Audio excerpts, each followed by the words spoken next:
नमस्कार दोस्तों, आपके अपने चैनल आदर्श नारी में आपका स्वागत है।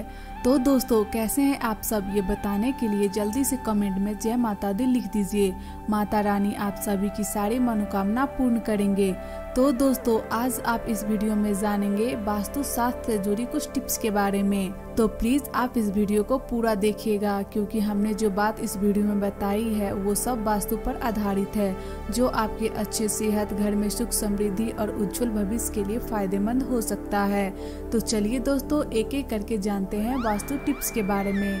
पर जानने से पहले आपने अभी तक मेरे चैनल को सब्सक्राइब नहीं किए हैं तो जल्दी से कर दीजिए, और वीडियो पसंद आए तो लाइक करके अपने फैमिली फ्रेंड के साथ जरूर शेयर करें। तो आइए फ्रेंड्स, वीडियो स्टार्ट करते हैं। तो हमारे लिस्ट के पहले नंबर पर है कि वास्तु शास्त्र के अनुसार महिलाओं को खाना बनाते समय कौन सी 5 गलतियां नहीं करनी चाहिए, इसके बारे में। तो आइए जानते हैं। पहला है, महिलाओं को सुबह नहाकर बिना चप्पल पहने खाना बनानी चाहिए और सबसे पहले अग्निदेव और गौ माता को भोग लगानी चाहिए।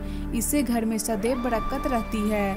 दूसरा है, बनते हुए भोजन को कभी नहीं चखना चाहिए, इसे भगवान विष्णु क्रोधित हो जाते हैं। तीसरा है, खाना बनाते समय खाना जलना नहीं चाहिए, जले हुए खाने से राहु ग्रह कुपित हो जाते हैं। चौथा है, खाना हमेशा पूर्व दिशा में ही बनाना चाहिए और कभी भी दुखी मन से खाना नहीं बनाना चाहिए, इससे माँ लक्ष्मी रूठ जाती है और आपको गरीबी का सामना करना पड़ सकता है। और लास्ट सबसे इम्पोर्टेंट बात, खाना टूटे चपटे बर्तनों में भूल कर भी नहीं बनाना चाहिए, इससे घर में दरिद्रता आती है और आपका धन भी नष्ट हो सकता है।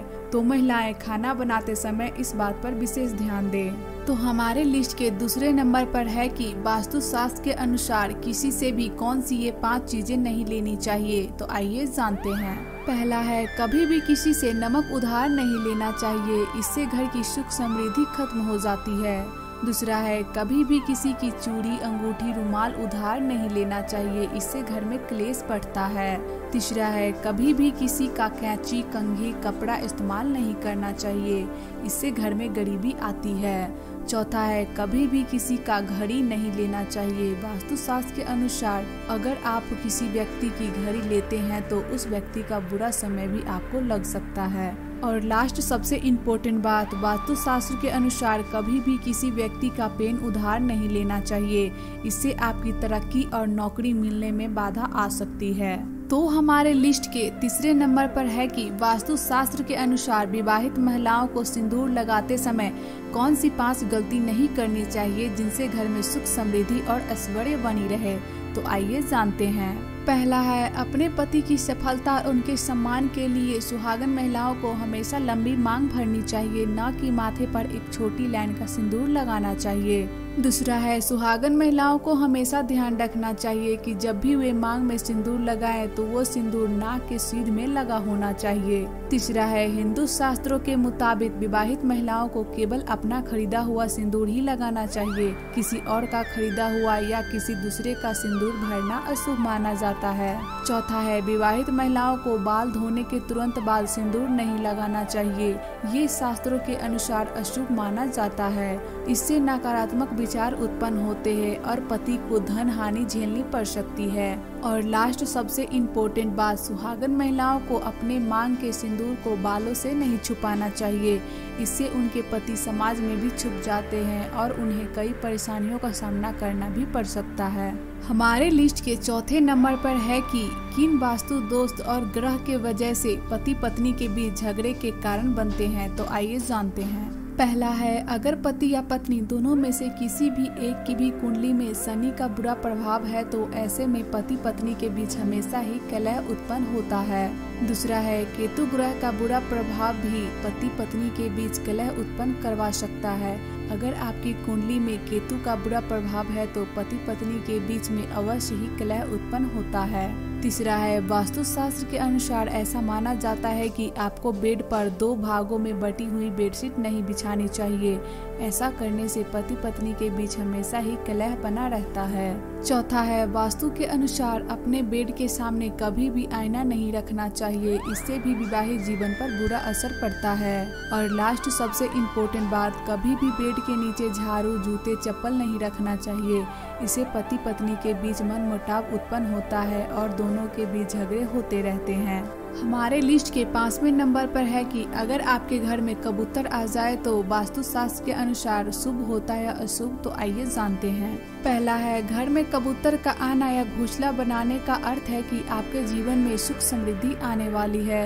दूसरा है, कबूतर को दाना खिलाने से ग्रह दोष दूर होता है, लेकिन कबूतर को कभी भी छत पर दाना न डाले बल्कि आंगन में डाले। ज्योतिष शास्त्र के अनुसार ऐसा राहु ग्रह के दोष खत्म हो जाते हैं। तीसरा है, यदि किसी व्यक्ति की कुंडली में बुध कमजोर है तो उसे कबूतर को दाना जरूर डालना चाहिए। ऐसा करने से बुध के अशुभ प्रभाव खत्म हो जाते हैं।